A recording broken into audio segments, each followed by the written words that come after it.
السلام علیکم، کیا حال ہے جناب؟ طبیعت ٹھیک ہے؟ خیر خیریت ہے؟ امید ہے کہ تمام دوست احباب خیر خیریت سے ہوں گے۔ اللہ تعالیٰ کی نعمتوں کو استعمال کر کے اس کے شکریہ ادا کرتے ہوں گے، اور اگر اللہ نے کسی آزمائش اور امتحان کے اندر مبتلا کیا ہے تو اس پہ صبر کر کے اللہ سے اجر کے طالب ہوں گے۔ آج بات کرنی تھی ہیپی نیو ایئر کے بارے میں، کہ کچھ عرصے سے غیر مسلموں کے نقش قدم پر چل کر ہمارے مسلمان جو ہے وہ بالکل ان کے قدم قدم پر چلتے ہیں اور بالکل مکمل طور پر ان کی پیروی کرتے ہیں۔ جس طرح عیسائی کرتے ہیں، یہودی کرتے ہیں ہیپی نیو ایئر ڈے،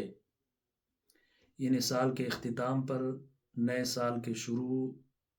ہونے پر خوشی کا اظہار کرتے ہیں۔ اسی طرح وہ تو چلو غیر مسلم ہے، وہ کچھ بھی کریں، لیکن جو ہمارے مسلمان بھائی ہیں جو قرآن مجید پڑھتے ہیں، آقا صلی اللہ علیہ وسلم کی نبوت اور رسالت پر ایمان لاتے ہیں، ان کو پتہ ہے کہ اللہ نے قرآن مجید کے اندر فرمایا الیوم اکملت لکم دینکم واتممت علیکم نعمتی،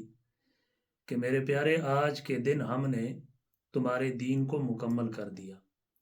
یہ نہیں دین اسلام مکمل ہے، نہ اس کے اندر کسی نئے عمل کے ایجاد کرنے کی گنجائش ہے، اور نہ جو اعمال اس کے اندر موجود ہے انہیں نکالنے کی گنجائش ہے۔ تو ہمیں ہر مسئلہ، ہر وقت، ہر ٹائم، ہر ضرورت کو شریعت اسلامیہ کے روح کے اندر حل کرنا چاہیے۔ آقا صلی اللہ علیہ وسلم نے فرمایا من تشبہ بقوم فہو منہ، کہ جس قوم کے ساتھ تم مشابہت اختیار کرو گے، قیامت کے دن تمہارا حشر بھی اسی قوم کے ساتھ ہوگا۔ تو جو کچھ آج کل غیر مسلم کرتے ہیں اس سے بھی 10 قدم آگے بڑھ کر ہم مسلمان وہ کام کرتے ہیں، اور ان کاموں کو ہم نام دیتے ہیں ترقی کا، حالانکہ یہ ترقی نہیں بلکہ یہ تباہی اور بربادی ہے۔ تو جس طرح وہ مناتے ہیں ہیپی نیو ایئر، اسی طرح مسلمان میں بھی، بلکہ پاکستان کے اندر بھی،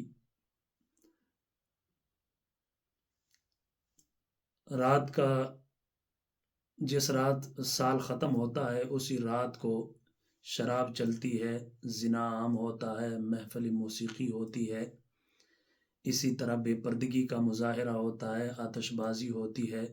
یہ نہیں ہر قسم کا لہو و لعب، ہر قسم کا گناہ اس کے اندر موجود ہوتا ہے۔ پھر ہمیں یہ سوچنا چاہیے کہ یار جو ہم فالتو کام پر اتنا پیسہ ضائع کرتے ہیں، اتنا اسراف کرتے ہیں، آیا اگر وہی پیسہ ہم جمع کر کے کسی غریب کے گھر راشن ڈلوا دیں، یا وہی پیسہ ہم خرچ کر کے جو بیٹیاں گھروں میں بیٹھی ہے رشتوں کے انتظار میں، جن کے بال سفید ہو چکے ہیں، غربت کی وجہ سے کوئی ان کا رشتہ نہیں لیتا، اگر کچھ پیسے لگا کر ہم ان کے ہاتھ پیلے کر کے ان کی شادیاں کروا دیں تو کتنا بڑا ثواب ہے۔ پھر اس سے بھی بڑھ کر سردیوں کا موسم ہے، سخت سردی پڑ رہی ہے، اور جیسا کہ آپ کو معلوم ہے کہ پاکستان کے اندر الحمدللہ ثم الحمدللہ بہت سارے دینی مدارس ہیں، ہزاروں کی تعداد میں، اور مدارس کے اندر طلباء کی اکثریت ان کا تعلق غریب گھرانوں کے ساتھ ہوتا ہے۔ تو اگر ہم جو پیسہ نیو ایئر ڈے پر خرچ کرتے ہیں، جو ایک غیر مسلموں کی رسم ہے جس میں گناہ بھی ملتا ہے اور اسراف کا گناہ الگ ملتا ہے، اور غیر مسلموں کی مشابہت اختیار کریں گے وہ گناہ الگ ملے گا، تو اس سے اچھا نہیں کہ ہم کسی مدرسے کا وزٹ کریں اور وہاں جو غریب طلباء ہیں ان کے لیے گرم کپڑوں کا بندوبست کریں، ان کے لیے جوتوں کا بندوبست کریں، ان کے لیے اسی طرح گرم سویٹر وغیرہ چادروں کا بندوبست کریں، تو ایک تو ان پیسوں سے ہمیں ثواب بھی ملے گا،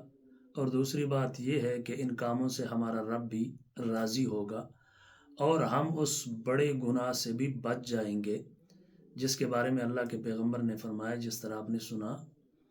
کہ دنیا کے اندر جس قوم کے ساتھ مشابہت اختیار کرو گے، جن کے نقش قدم پر چلو گے، قیامت کے دن تمہارا حشر اور نشر اسی قوم کے ساتھ ہوگا۔ اب یہ ہم پہ ڈیپینڈ کرتے ہیں کہ ہم غیر مسلموں کے راستے پر چلیں، ان کے نقش قدم پر چلیں، ان کے فیشنوں کو اپنائیں، ان کے ہر غلط کام کو فیشن کا نام دے کر اس کام کو اپنا حرز جان بنائے، یا ہم اصحاب رسول کے نقش قدم پر چلیں یا نیک کام کریں اور اپنے رب کو راضی کریں۔ یہ اب ہماری مرضی ہے جناب، تو یہ اب ہماری مرضی ہے، چونکہ ظاہر بات ہے بحیثیت مسلمان قیامت کے دن ہمیں یہ ہمارا ایمان اور عقیدہ ہے کہ اللہ نے ہم سے ایک ایک لمحے کا، ایک ایک لحظے کا، ایک ایک پائے کا حساب ہم سے لینا ہے اور ہم نے دینا ہے۔ تو اس سے اچھا نہیں کہ ہم اپنی کمائی کو، اپنی دولت کو، اپنے پیسے کو وہاں خرچ کریں کہ جہاں قیامت کے دن شرمندگی کے بجائے اللہ تبارک و تعالی ہمیں ڈھیروں ساری نیکیاں عطا فرمائے، اور پھر بطور انعام کے اللہ تبارک و تعالی ہمیں اپنی رضا عطا فرمائے۔